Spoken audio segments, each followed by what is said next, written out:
చేరి వచ్చిన ప్రతి అన్నకు, ప్రతి తమ్ముడికి, ప్రతి అయ్యకు, ప్రతి అక్కకు, ప్రతి చెల్లికి, ప్రతి అమ్మకు మీ రాజశేఖర్ రెడ్డి బిడ్డ శిరస్సు వంచి చేతులు జోడించి మనస్ఫూర్తిగా నమస్కరించుకుంటోంది.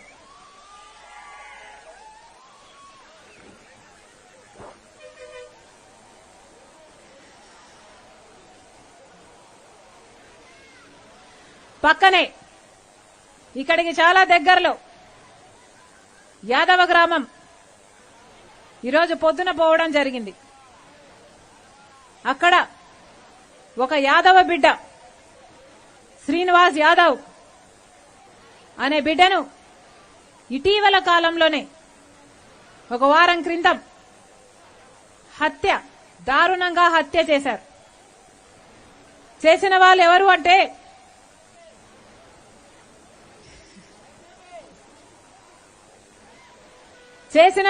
అంటే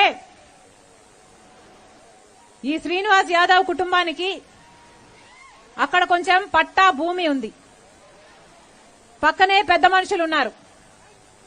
ఆ పెద్ద మనుషులకి ఈ భూమి కావాలి కాబట్టి ఎంఆర్ఓ దగ్గర నుంచి అంతా మేనేజ్ చేసుకుని ఆఖరికి పోలీసులను కూడా వాళ్ళ గుప్పెట్లో ఉంచుకొని వాళ్లకు సహాయం చేసేటట్టు స్థానిక ఎమ్మెల్యే రవీంద్రనాథ్ రెడ్డి గారు, ఎంపీ అవినాష్ రెడ్డి గారు, వీళ్ళందరితో సన్నిహిత సంబంధాలున్న పెద్ద మనుషులు. కొద్ది సంవత్సరాల క్రితం శ్రీనివాస్ యాదవ్ తమ్ముడిని ఇలాగే ఒక ట్రాక్టర్ యాక్సిడెంట్ గా చిత్రీకరించి ఆ అబ్బాయిని పొట్టన పెట్టుకున్నారు.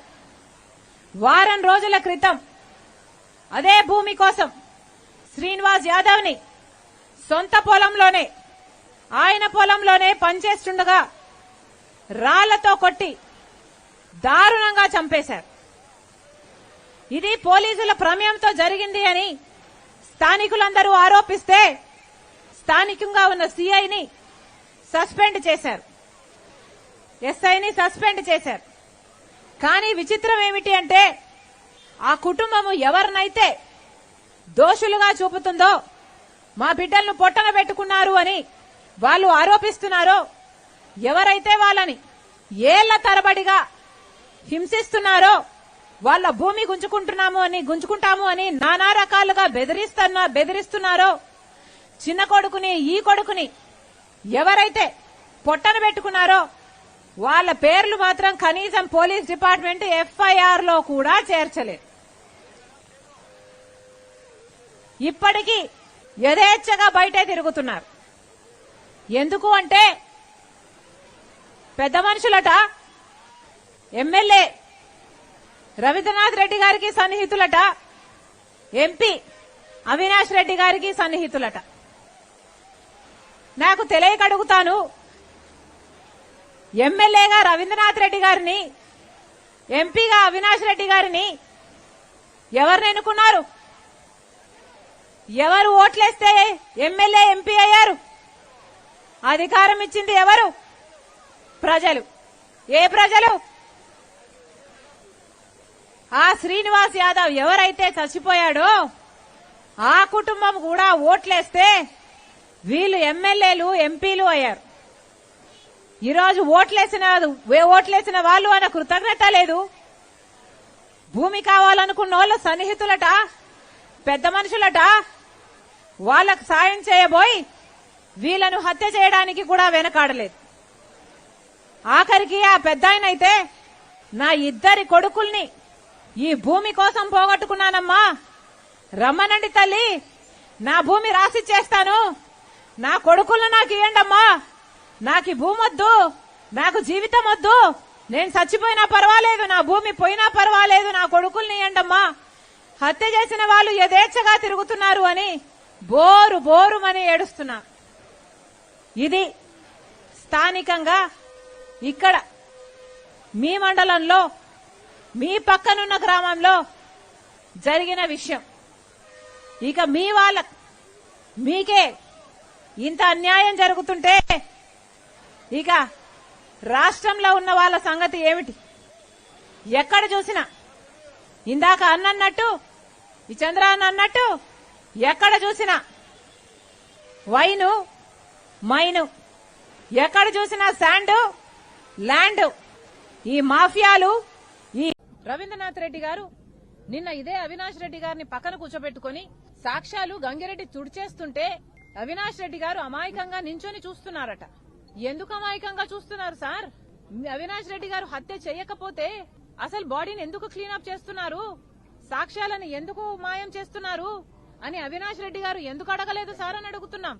నిందితుడిగా చేర్చింది అవినాష్ రెడ్డి గారిని సిబిఐ. అక్యూజ్డ్, ఇలాంటి అక్యూజ్డ్ ని మీరు పక్కన పెట్టుకుని సాక్ష్యాలు తుడిచేస్తుంటే అవినాష్ రెడ్డి అమాయకంగా పక్కన నించున్నాడు అని మీరు చెప్తున్నారు. అంటే మీరు అవినాష్ రెడ్డి హత్య చేశారు, అందుకే సాక్ష్యాలు తుడిచేస్తుంటే అవినాష్ రెడ్డి పక్కన నించొని చూస్తున్నాడు అని మీరే చెప్తున్నారు కదా. మరి మీరే హంతకులు అని చెప్తున్న వాళ్లకు మళ్లీ మీరు టికెట్లు ఇవ్వడం ఏమిటి?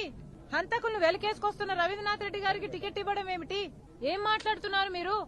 నేను తెలంగాణలో పార్టీ పెట్టాను, ఆ తర్వాత ఇక్కడికి వచ్చాను అని నా సొంత మేనమామే మాట్లాడుతున్నాడు. అంటే అయ్యా మేనమామ గారు, నేను తెలంగాణలో పార్టీ పెట్టింది ఒక నియంతను దించడానికి. నా పని అక్కడ అయిపోయింది. కేసీఆర్ అనే నియంతను దించేశాం. ఇక్కడ నాకు పని పడింది కాబట్టి ఇక్కడ నేను కాంగ్రెస్ పార్టీలో చేరి ఇక్కడికి వచ్చాను.